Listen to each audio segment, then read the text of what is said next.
Welcome to Email After Hours by Senderscore, powered by Validity. We're your hosts. My name is Guy Hansen. And I'm Danielle Gallant, and this is Email After Hours. Gmail is very well known for its relentless innovation in the inbox, and we've talked about many of these new features before. Deal cards, auto annotations, subscriptions manager, relevance sorted promotions tab, AI generated summaries, the ability to change your email address, etc.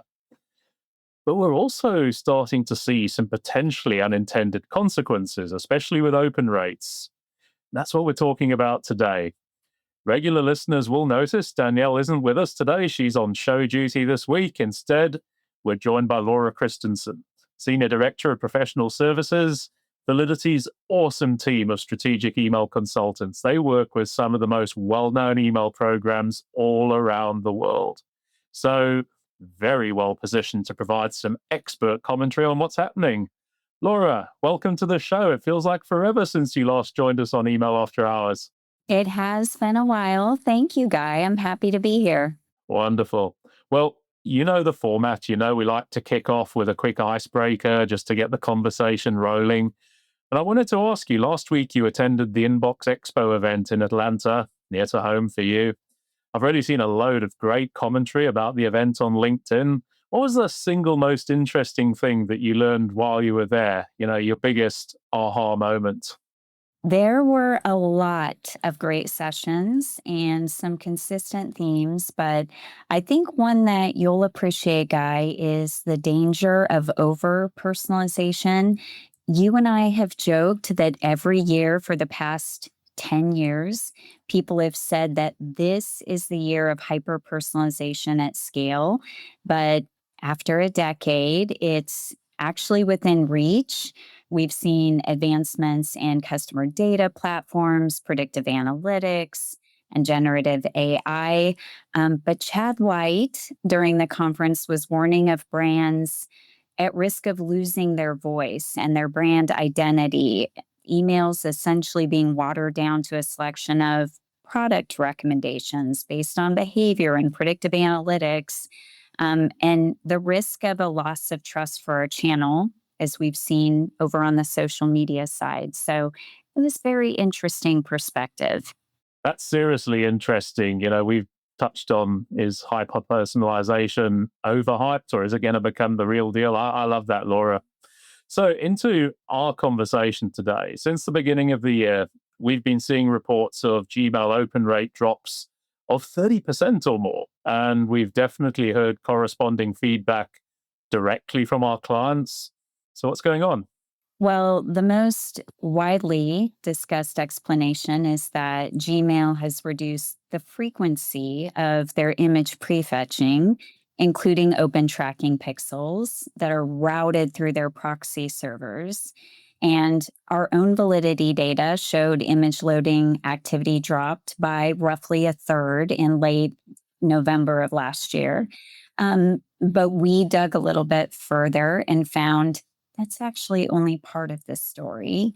As you mentioned, Guy, Gmail has introduced a whole series of inbox changes over the past 2 years. Late 2025 was also when stricter bulk sender requirement enforcement kicked in, where we started to see Gmail actively rejecting non-compliant traffic rather than just soft enforcing it. And rejected emails generate zero opens. So certainly, we're seeing several factors that are converging at once. I agree. And we'll dig into that more as we go through the conversation. But we've spoken before about how open rates have become increasingly unreliable as a performance metric. So, do lower opens automatically mean fewer people are actually reading their emails? Not necessarily. And this is really a mindset shift that marketers need to make. Opens have been inflated for years. Apple Mail privacy protection preloads emails through proxy servers, triggering false opens regardless of whether a subscriber actually read the message. Gmail has done the same since 2013. And many Gmail subscribers actually access their accounts through Apple Mail. So those false opens are baked into Gmail open rates too. What we may actually be seeing now is just a correction towards something more realistic. The senders that I'm talking with aren't reporting equivalent drops in clicks or in revenue. So that suggests that audiences are still actually engaging. I think you're right. So let's look beyond proxy behavior. What else has Gmail been doing that might also be affecting open rates? What isn't Gmail doing?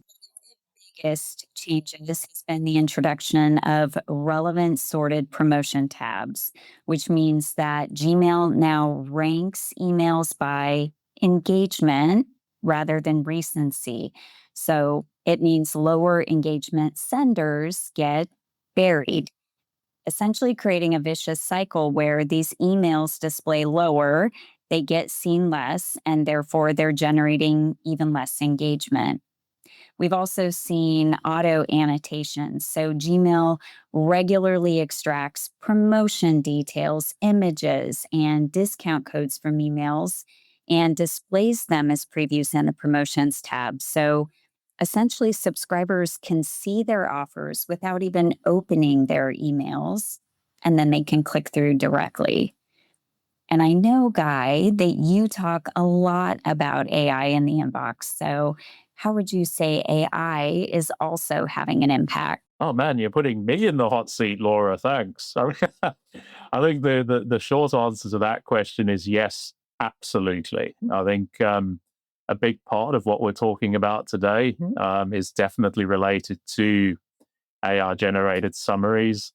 They started out rolling out in January of this year. And anyone that's seen them will know they provide sort of 1 to 2 sentence recaps that automatically surface the most important details in the email. So it kind of makes sense that if subscribers are now getting everything they need from the summary, there's far less reason for them to open their emails. That's got to be a given. And I think now we've also got Gemini as part of Gmail. And this almost takes it one step further because it lets subscribers search by asking natural language questions like, what discount codes do I have for sportswear in my inbox? And get answers compiled across multiple emails, again, without needing to open any of them. So I guess we should caveat that some of this functionality is only available in Gmail's paid users at this stage, and also that some of this AI functionality is disabled by default in major markets like the European Union. But this changed subscriber behavior is already happening, and it's only going to become more prevalent. Laura, my next question for you. We also know that Gmail's made it much easier for subscribers to opt out. Do you think this is also going to be having an impact on open rates? Oh, for sure. We're already seeing it, especially since the introduction of Subscription Manager in mid 2025.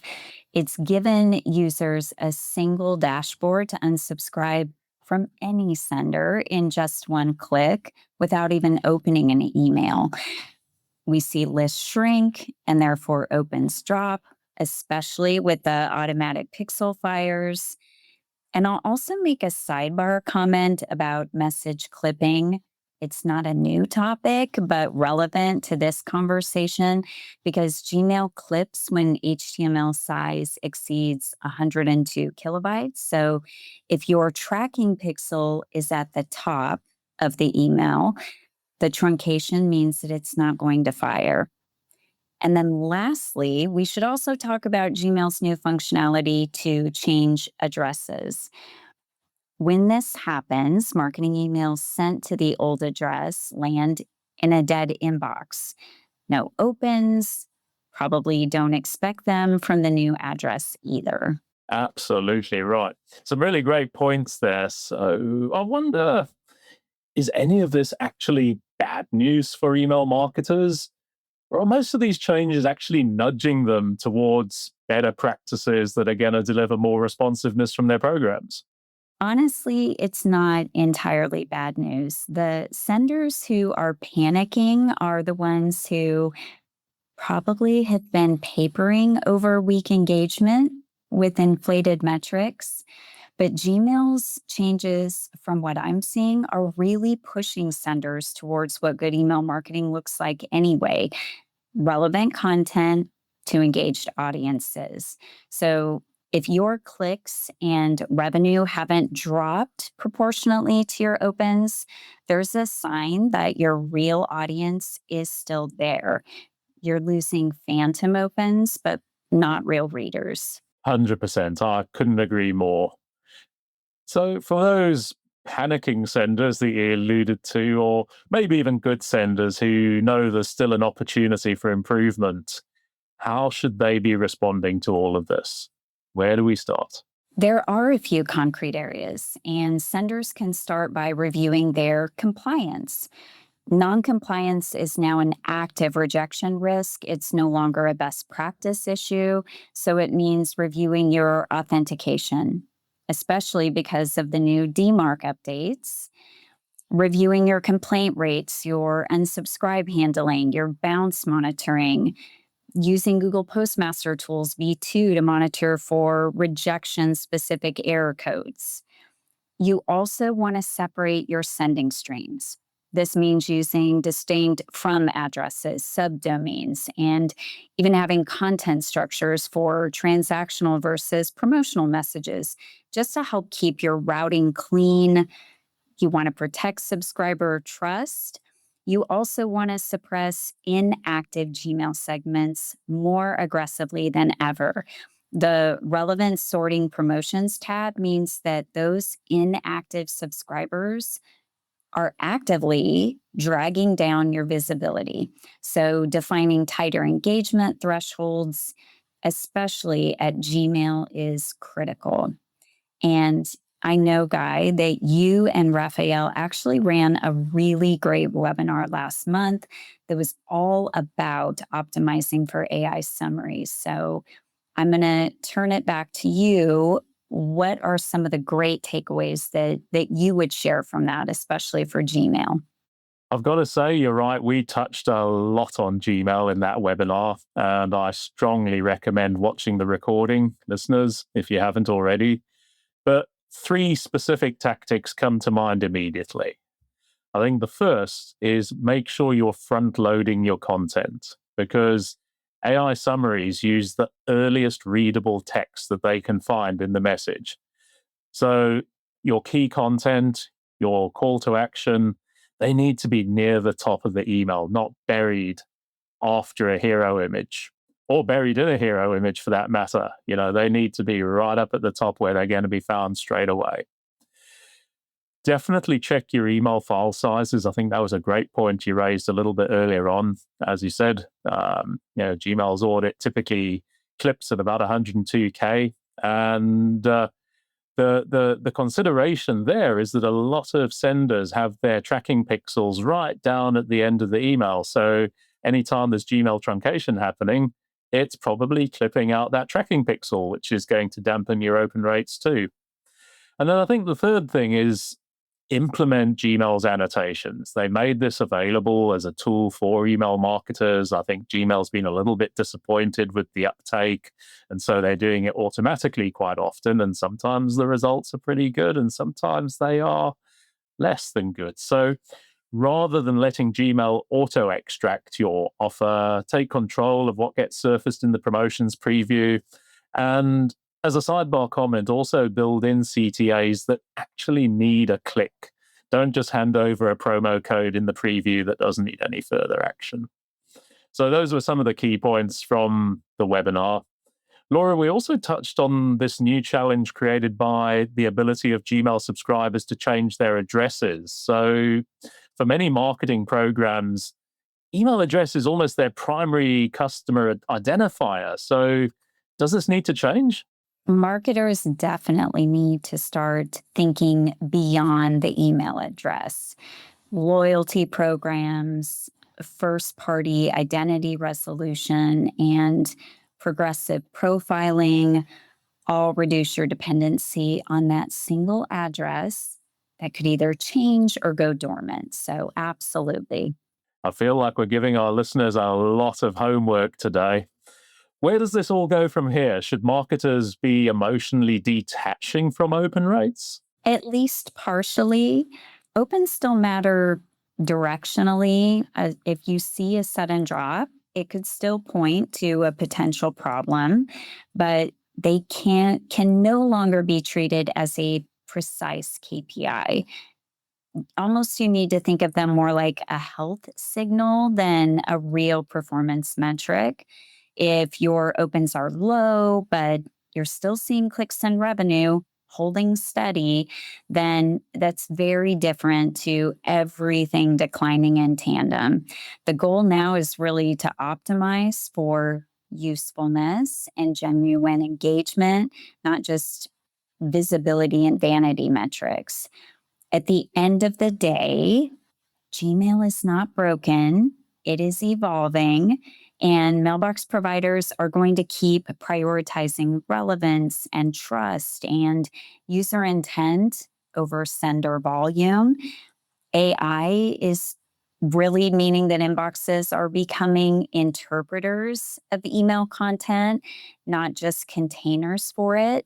And senders who treat these changes as really an opportunity to sharpen strategy rather than a bug to wait out are going to come out ahead in the long run. That's absolutely right. I've got to say, this has been such a great conversation with you, Laura. We're going to need to start wrapping it up now. But for all the listeners out there that want to learn more about what we've been talking about today, where can we point them? We've got a wealth of great content on Validity's blog, including Guy's article on the topic, which our customers have been clamoring for. And we also have touched on the new DMARC updates. I know we have a brand new post on that topic, so be sure to grab that one too. That's right. And we did also mention our recent State of Email webinar about optimizing for AI summaries. You can listen to the recording at validity.com/webinars. We started out with a quick fire question. We're going to finish off with one as well. I think one clear takeaway from our conversation today is the need for new email metrics. Is there a new KPI you've come across recently, Laura, that you're a big fan of and encouraging your clients to adopt? Well, Guy, I don't know if this isn't new. I don't know if this is controversial or just boring. But for me, the most powerful and telling metric is your deliverability rate, not your delivered rate, but know your deliverability rate. How many of your messages are actually making it to the inbox? Because it is the one metric that paints the most clear picture of how mailbox providers view you as a sender and how your subscribers view you as a sender as well. All of those things that we talked about are really reflected in your deliverability rate. You know I'm a huge fan for that metric, so how can I disagree? We'll just settle for controversially boring then. Laura, it's been so great having you in the hot seat as our Email After Hours guest today, and thanks so much for wealth of insights that we've shared with our listeners today. If they'd like to connect with you directly, what's the best way to reach out? Yeah, feel free to reach out to me on LinkedIn. Wonderful. Final word to our listeners. Make sure you tune in again in 2 weeks' time. You can hit subscribe so you don't miss any future episodes. And of course, be sure to visit senderscore.org, where you'll find even more resources to help you become even stronger senders. And if you want to follow in Laura's footsteps and join us as a future guest at some stage, drop us a comment, ping us on LinkedIn, fill out the guest form linked to the show notes. That's it for today. It's been such fun. Thanks for listening, and join us again in a fortnight's time. We'll see you again then. Be sure to tune in next time and hit subscribe so you don't miss any future episodes. And don't forget to visit senderscore.com for loads more great resources to help you become a stronger sender. To all you sleepless senders out there, thank you for joining us after hours, and see you next time.